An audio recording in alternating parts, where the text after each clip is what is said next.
এই ম্যাথটা এসেছিল সিভিল সার্জন কার্যালয় চুয়াডাঙ্গা। একজন চাকরিজীবীর বেতন 11% বৃদ্ধি পেয়ে 22,200 টাকায় হলে পূর্বের বেতন কত ছিল? তাহলে কত ছিল? পূর্বের বেতন কত ছিল, এটাই প্রশ্ন বলছে।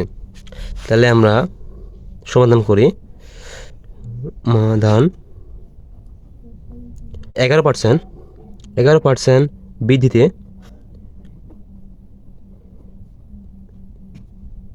11% বৃদ্ধিতে বর্তমান বেতন 100 + 11 টাকা, তাহলে হবে 111 টাকা।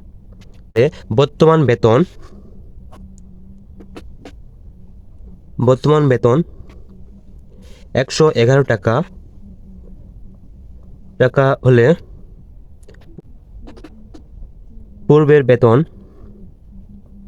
100 টাকা। অতএব 1 টাকায় হলে পূর্বের বেতন 100/111 টাকা। অতএব কত বলছিল? 22,200 টাকা। অতএব 22,200 টাকা হলে পূর্বের বেতন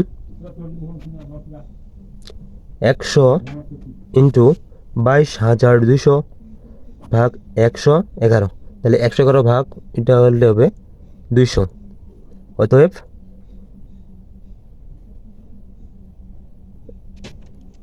1, 2, 4, 270,000, 20,000 টাকা।